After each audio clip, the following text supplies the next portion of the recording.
नमस्कार, मैं हूं विशाल कौशिक। आप देख रहे हैं न्यूज़ एनसीआर का फेसबुक लाइव और इस वक्त मैं मौजूद हूं J C Bose YMCA university of science and technology Faridabad में। जैसा पिछले साल लॉकडाउन में देखा गया और बच्चों के लिए एक नई शुरुआत थी कि उन्हें ऑनलाइन पढ़ाई करनी पड़ी और फिर से वही हालात अब बनते हुए नज़र आ रहे हैं। यूनिवर्सिटीज़ बंद हो रही हैं, स्कूल में बच्चों को प्रमोट किया जा रहा है, उनके एग्ज़ाम्स को डिले किया जा रहा है और अभी कुछ ही महीनों बाद एक नया सेशन, एक नई शुरुआत कॉलेजेस में होने वाली है, जिसमें बात करें तो ड्यू की कट ऑफ, जो कि हर बार उसमें बढ़ोतरी होती है, 100% तक, 99% तक भी कट ऑफ जाती हैं। कॉम्पिटिटिव एग्ज़ाम्स जो हैं वो आने वाले हैं, लेकिन बच्चे कहाँ जाएं, क्योंकि उनके पास ना तो इंस्टीट्यूट हैं और ना ही कोई कोचिंग सेंटर। इसी को आज हम जानने के लिए आज पहुँचे हुए हैं जेसी बोस वाईएमसीए यूनिवर्सिटी में और मेरे साथ मौजूद हैं यहाँ पर associate professor of English Divya Jyoti ma'am. तो मैं इनसे बातचीत करूँगा और जानूँगा कि आप लोग जो भी हमें देख रहे हैं वो अपनी पढ़ाई को कैसे कंप्लीट करें, कैसे वो पढ़ाई करें, और ऑनलाइन अगर आप एजुकेशन कर रहे हैं तो आप कॉम्पिटिटिव एग्ज़ाम्स की तैयारी कैसे करें। ये सभी सवाल हम इनके सामने रखेंगे और उनका जवाब हम इनसे जानने की कोशिश करेंगे। नमस्कार मैम। नमस्कार मैम, क्योंकि अभी फिर से हालात वही बनते हुए नज़र आ रहे हैं, बच्चे दोबारा से घरों में बंद होते हुए नज़र आ रहे हैं, कोचिंग सेंटर्स बंद किए जा रहे हैं, तो क्या लगता है कि बच्चों को किस तरह से अपनी पढ़ाई कंटिन्यू करनी चाहिए? सबसे पहले ये क्योंकि मैं एक स्टेट यूनिवर्सिटी में पढ़ाती हूँ जी तो हम एज्यूम करके चलते हैं कि कोचिंग सेंटर्स की कोई ज़रूरत नहीं है। जी हम एज्यूम यही करेंगे कि जो आपका यूनिवर्सिटी है और जो स्टूडेंट की खुद से जो स्टडीज़ हैं, सेल्फ स्टडी जिसको कई बार हम बोलते हैं, तो वो ही पूरी एडिक्वेट होनी चाहिए और उसी से स्टूडेंट जो है वो अपने गेट एग्ज़ाम्स जो भी अलग अलग, आप चाहे इंजीनियरिंग में दें, चाहे आप नेट वगैरह जो हमारे एमए के स्टूडेंट्स जिसके लिए अपीयर करते हैं, जो भी एग्ज़ाम्स हैं आप उसके लिए सक्षम रहें, इक्विप्ड रहें। बात ये है कि क्योंकि डायरेक्ट कांटेक्ट क्लासेस नहीं हो पा रही दोबारा से, जबकि हमने बीच में एक स्पेल आया था जब फर्स्ट वेव रिसीड हो रही थी और सेकेंड वेव नहीं आई थी, तो हमने इमिजिएटली अपने इंस्टीट्यूशन को एसओपीज़ के साथ, स्टैंडर्ड ऑपरेटिंग प्रोसीजर्स जो भी है उसके साथ खोला और उसमें यही कोशिश की गई कि ऑनलाइन क्लासेस भी हमारी इफ़ेक्टिव रहीं, क्योंकि हमने गूगल क्लासरूम प्लेटफॉर्म भी यूज़ किया, जूम भी यूज़ किया।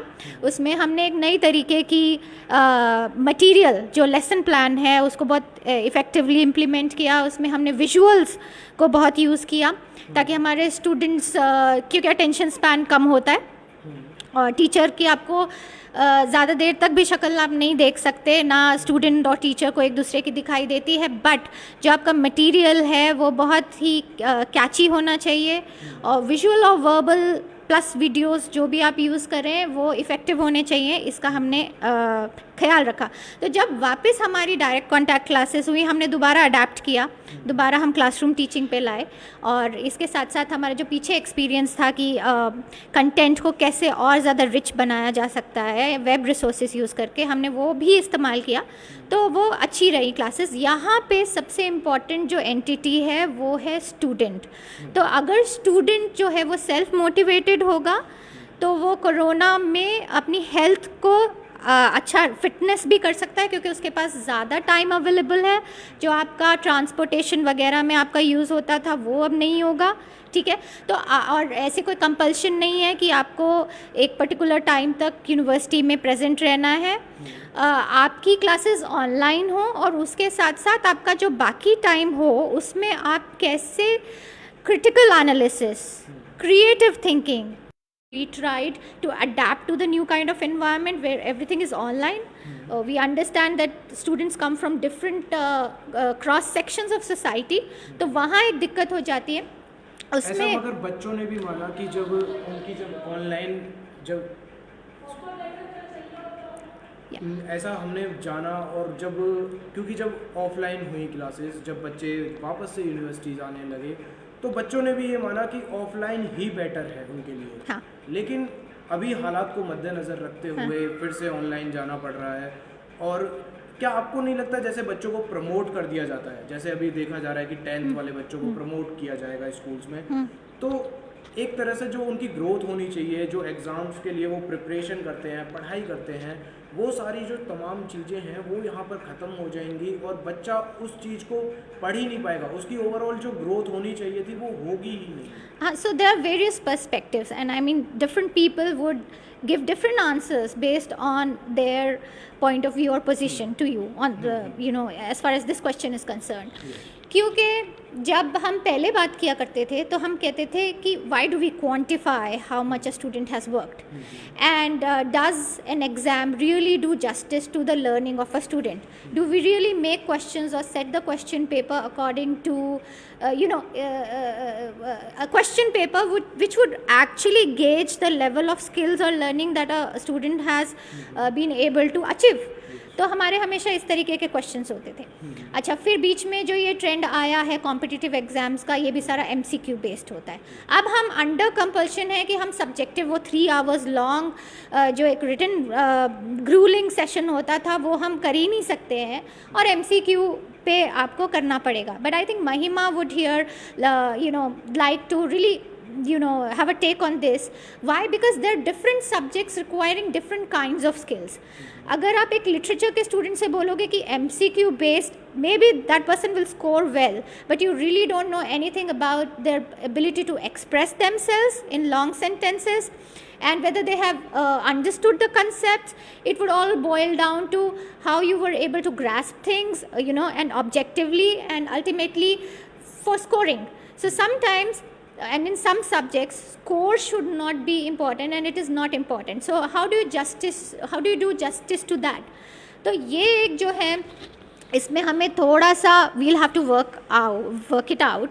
But हम अगर ये देखें कि कुछ प्लेटफॉर्म्स हैं जैसे एडेक्स क्या कर रहा है कि कई बहुत अच्छी यूनिवर्सिटीज़ हैं, हार्वर्ड यूनिवर्सिटी और भी यूनिवर्सिटीज़ हैं जो इस प्लेटफॉर्म को यूज़ कर रही हैं, और वो इस वक्त क्या कर रहे हैं कि across the world they are sharing their material and they are floating certificate courses. इसी तरीके का कुछ काम हम लोगों को भी करना पड़ेगा या ऐसे प्लेटफॉर्म से जुड़ना पड़ेगा जिसमें बच्चों के पास कुछ ऑप्शंस हो.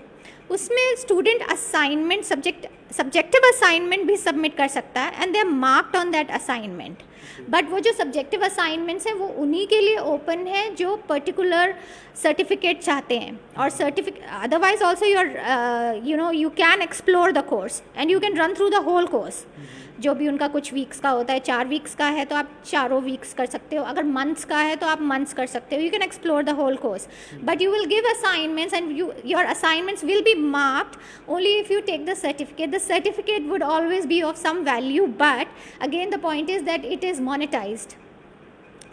सो ये जो टाइम है ये कमर्शियल आस्पेक्ट से भी एजुकेशन सिस्टम को एक तरीके से चैनलाइज कर रहा है, स्ट्रीमलाइन कर रहा है कि I think those education, to tell you frankly, this is my assessment, education would become more inaccessible in terms of people who are from underprivileged groups, but it would be more accessible and more global for people who are in a privileged group. So anybody who can spend money on education will be able to get good education, but even on online mode. समाज में सब तरह के लोग हैं, कुछ ऐसे भी हैं जो रूरल एरिया से आते हैं और उनके पास वो सोर्सेज नहीं है, चाहे वो लैपटॉप की बात कर लें या गैजेट्स की बात कर लें. सबसे इम्पोर्टेंट है कि फ़ोन तो है सबके पास लेकिन वो इंटरनेट डेटा नहीं है, वहाँ पर कनेक्टिविटी नहीं है. तो उस पर बच्चा कैसे अपनी प्रिपरेशन करे? तो ये तो कुछ चीज़ें हमें देखनी पड़ेंगी. जैसे रिसोर्स मटेरियल, पहले भी डिस्टेंस लर्निंग प्रोग्राम्स होते थे, रिसोर्स मटेरियल स्टूडेंट के पास जाता था. यूनिवर्सिटीज़ स्टूडेंट्स को मटेरियल सेंड कर सकते हैं, आप फिज़िकली सेंड कर सकते हैं, उनके प्रिंट आउट्स लेके उनकी कॉपीज़ बना के आप स्टूडेंट को सेंड कर सकते हैं. और इससे हमें एक चीज़ क्लियर होती है कि there is no substitute for a teacher. जो फिज़िकल टीचर है, कोई रोबोट या कोई मशीन लर्निंग प्रोग्राम कुछ भी उसकी जगह नहीं ले सकता, क्योंकि जो एक इंटरेक्शन है and every person is unique, so every teacher is also unique. So the kind of content he'll deliver or she'll deliver, the face-to-face interaction, how much more you can extract as a student from a certain teacher, and then your peer group. एक class का भी पूरा एक atmosphere set हो जाता है जब आप क्लास में नहीं जाएंगे। And you know of so many nice alumni groups, जैसे जो अब अगर आप बोलें कि सेंट स्टीफन्स या मिरांडा हाउस, इनके एलुमनी ग्रुप कितना स्ट्रांग होता है और वो बाद में अपने इंस्टीट्यूशन को हेल्प करता है, अपने जूनियर्स को हेल्प करता है। तो that you know bonhomie is missing. वो जो रिलेशनशिप होता है जूनियर्स का सीनियर्स के साथ और क्लासमेट्स के साथ, वो जब आप मिस करते हैं वही तो ultimately it's reduce to a distance learning programme. But humans are an adaptable species. We have to sail through these times. We have to do whatever would be the best in these times. And yes, government जैसे जियो ने पीछे कुछ चीज़ें free किया था, तो education पे इस वक्त गवर्नमेंट को एक क्लॉज निकाल देना चाहिए कि हम इंटरनेट कनेक्टिविटी हर स्टूडेंट को प्रोवाइड करेंगे, और इतनी कनेक्टिविटी होनी ही चाहिए जितना उसके करिकुलम की डिमांड है, उतनी कनेक्टिविटी हर बच्चे को मिलनी चाहिए। क्योंकि देखिए जो संविधान है, संविधान में जो प्रोविजंस हैं वो सारे समय की मांग के हिसाब से बदलते हैं। हाँ, अभी पीएम वेलफेयर फंड में लोगों ने कंट्रीब्यूट किया, सीएम वेलफेयर फंड में लोगों ने कंट्रीब्यूट किया, तो हमारी यही आशा रहती है कि जो जो अंडर प्रिविलेज ग्रुप्स हैं उनको उसकी हेल्प मिले। एनजीओज अपना वर्क कर रहे हैं, बट गवर्नमेंट एक वेलफेयर स्टेट में गवर्नमेंट के कुछ कंसर्न्स भी होते हैं और उसकी वो रिस्पॉन्सिबिलिटीज़ भी हैं। तो हाँ, लोग अपना करेंगे। एक बच्चा अगर नहीं पढ़ना चाहता तो वो नहीं पढ़ेगा, बट गवर्नमेंट अपनी तरफ से कोई कमी ना छोड़े, इस समय में यूनिवर्सिटीज़ कमी ना छोड़े। हर साल देखा जाता है कि ड्यू की जो कट ऑफ है वो हर साल बढ़ जाती है, इंक्रीज होती ही है। इस बार लॉकडाउन के हालात बनते हुए नजर आ रहे हैं, क्या लगता है इस बार कट ऑफ जो है वो बढ़ेगी या घटेगी, और बच्चों को उसके लिए कितना प्रिपेयर करना पड़ेगा? क्योंकि 12th के एग्ज़ाम्स पर बहुत कुछ डिपेंड करता है हमारे, कि हमें किस तरीके से पढ़ाई करनी है। अगर ऑब्जेक्टिव क्वेश्चन होते हैं या फिर ऑनलाइन एग्ज़ाम्स होते हैं तो बच्चा उसके लिए कैसे प्रिपेयर करेगा? अभी ये कर रहे हैं कि स्कूल्स में इंटरनल असेसमेंट्स चलती रहती हैं। इंटरनल असेसमेंट्स चलती रहती है तो काफ़ी कुछ स्कूल पे भी डिपेंड करेगा वो किस तरीके का स्कोर स्टूडेंट का भेजता है। वो इस पे डिपेंड करेगा कि स्टूडेंट जेस्ट से कितनी क्लासेस अपनी ऑनलाइन अटेंड करता है। दूसरी चीज़, आजकल स्कूल्स ओपन बुक एग्ज़ाम तो नहीं कहते वो, हालांकि उनको डिक्लेयर कर देना चाहिए, बट वो एग्ज़ाम्स भी लेते हैं जो ऑनलाइन मोड पे होता है। अब इस सब को मिलाकर वो कुछ ना कुछ रिजल्ट भेजेंगे। पीछे ट्रेंड्स यही रहे हैं कि स्कोर्स भी बहुत हाई आ रहे हैं और कट ऑफ्स भी बहुत हाई जा रही हैं। चाहे कट ऑफ अगर लो भी जाएगी, अगर लो जाती है तो इसका मतलब ये होगा कि रिज़ल्ट कहीं पे ऑप्टिमम दिया गया है। अगर रिज़ल्ट्स बहुत ज़्यादा एग्जैजरेटेड होंगे तो ऑब्वियसली कट ऑफ्स को भी हाई ही जाना पड़ेगा। ठीक है, तो ये कुछ एक ये होता है कि you know it's like what is being fed into the system would respond according to it. So ये जनरल ट्रेंड्स को देख के जब रिजल्ट आएगा ना, उसके बाद कट ऑफ्स वो लोग सेटल करेंगे।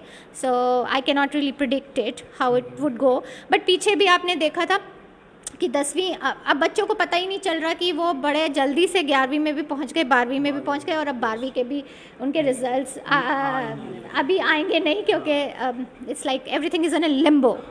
और फिर बच्चों को उन्हें ये भी नहीं पता कि अब उन्हें आगे किस एजुकेशन में, किस कोर्स में। The point is they have not really sort of manifest, they have not really been sort of absorbed into the system. They have not really understood their subjects and where they want to go. जो वो feeling होती है कि मैं entrenched हूँ अपने, मैं humanities में हूँ तो मुझे पता है मैं कहाँ हूँ। मैं अगर साइंस में हूँ तो मैंने प्रैक्टिकल्स किए हैं और मुझे साइंस में पूरा इंटरेस्ट आ चुका है। मतलब साइंस में तो प्रैक्टिकल्स कितने इंपॉर्टेंट हैं। तो अब तो बच्चों को क्या करना पड़ेगा, अपने घर में एक रूम में अपनी वर्कशॉप सेटअप करनी पड़ेगी, या खुद नोमैड्स की तरह निकल कर जहाँ पे एक्चुअली में वो चीज़ें हो रही हैं वो खुद देखना, दर्शन। जैसे पहले के लोग एक्सपीरियंस से सीखते थे, they will have to make their own road maps for you know learning. So this is what is, so it will a lot will depend on the individual, and things would shift from the institution to the individual level, how much an individual can gain in this time. आपका नाम महिमा है, तो आपसे भी जानते हैं, आप एक स्टूडेंट हैं एमए इंग्लिश में। कितना लॉस हो रहा है आपकी पढ़ाई का, और आज आप मैम के साथ यहाँ पर बैठे हुए हैं तो क्यों आए हैं, और क्या कुछ आपको प्रॉब्लम्स आ रही हैं अपनी एजुकेशन में? तो लॉस तो बहुत ज़्यादा हो रहा है, क्योंकि एज अ लिटरेचर स्टूडेंट हम ऑनलाइन नहीं पढ़ पाते हैं, हमको प्रोजेक्ट्स लिखने पड़ते हैं। उसी की वजह से मैं आई हूँ, क्योंकि हमें अपने मेजर प्रोजेक्ट सबमिट करने हैं जो कि बहुत ज़्यादा लेंथी होते हैं। ऑनलाइन में एक तो आइज़ बहुत ज़्यादा स्ट्रेन हो जाती हैं, उसमें काम नहीं किया जाता, बहुत दर्द हो जाता है। टीचर को भी और स्टूडेंट को दोनों को ही बहुत प्रॉब्लम होती है मेजर प्रोजेक्ट्स, बड़े बड़े प्रोजेक्ट्स लिखने में, लेंथी प्रोजेक्ट्स लिखने में। और लॉस बहुत ज़्यादा हो रहा है, क्योंकि अगर आप नॉवल पढ़ते हो पूरी, जैसे हमारे एमए में नॉवेल्स होती हैं, तो अगर आप नॉवेल्स पढ़ते हो तो उसमें आपको प्रॉपर एक एक चीज़ क्लियर होनी चाहिए, क्योंकि as we are MA students, तो हम टीचिंग लाइन में जाएंगे या तो इन फ्यूचर, या हम किसी और फील्ड में, अगर हम टीचिंग लाइन में जाएंगे तो हमारी बेसिक्स क्लियर होने चाहिए। तो अगर नॉवल की कोई भी कंसेप्ट रह जाता है नेटवर्क इशू की वजह से, फॉर दैट मैटर कुछ भी, तो वो ऑटोमेटिकली हमारा ही लॉस है और इन फ्यूचर जनरेशन का भी लॉस है। क्या लगता है कि आगे आपको कैसे अपनी पढ़ाई करनी चाहिए? आप क्या अपना स्केड्यूल बनाते हैं, किस तरीके से पढ़ाई करते हैं? क्योंकि अब आपके पास टाइम आवर्स तो ज़्यादा हैं, आप घर पे फिक्स्ड है, बट आपको कहीं जाना नहीं है, मगर फिर भी एक क्लास की कमी जो है वो खलती है हर स्टूडेंट को, अपने टीचर्स की, अपने ग्रुप्स की। तो अब क्या फील कर रहे हैं, क्योंकि वापस से वही स्थिति में आप आ चुके हैं? जैसे हम पहले, इस लॉकडाउन से पहले वाला जो फेज़ था, जब हमारी ऑफलाइन क्लासेस होती थी, वो बहुत ज़्यादा इंटरैक्टिव होती थी। टीचर से आप कोई भी क्वेश्चन पूछ सकते थे ऑन द स्पॉट। अभी बहुत ज़्यादा प्रॉब्लम है, बिकॉज टाइम बहुत लिमिटेड है हमारे पास ऑनलाइन लेक्चर्स का, और उसके बाद फिर टीचर्स हमारी सपोर्टिव हैं कि हम आ सकते हैं उनके पास, पूछ सकते हैं उनसे, तो हमारे लिए फिर भी थोड़ा प्लस पॉइंट है। बट जो हमसे, जैसे 10th और 12th के बच्चों की आप बात कर रहे थे, तो उनकी टीचर्स के ऊपर भी प्रेशर है, प्लस स्टूडेंट के ऊपर भी प्रेशर है, क्योंकि वो करे क्या, we are mature but they are not mature enough कि वो अपने डिसीजंस खुद ले सके, या उन फ़ोन की, जैसे आपने बोला था कि रूरल एरिया में लोग होते हैं तो उनके पास फ़ोन की भी फैसिलिटीज़ नहीं है, नेटवर्क नहीं है, तो वो उनके लिए बहुत ज़्यादा लॉस है ये। इंडियन एजुकेशन को लेकर काफ़ी सवाल उठते रहे हैं, और ऑनलाइन और ऑफलाइन में हम देख ही रहे हैं कि प्रॉब्लम्स बहुत ज़्यादा बच्चों को झेलनी पड़ रही हैं। हम उम्मीद करते हैं कि आपके कुछ सवालों के जवाब हम आप तक पहुंचा पाए होंगे। इस श्रेणी में हम और भी इंटरव्यूज़ करेंगे, और भी टीचर्स से, प्रोफेसर से बातचीत करेंगे कि आपको अपनी पढ़ाई को कंटिन्यू कैसे करना है। आज के लिए फ़िलहाल इतना ही। देखते रहें न्यूज़ एनसीआर।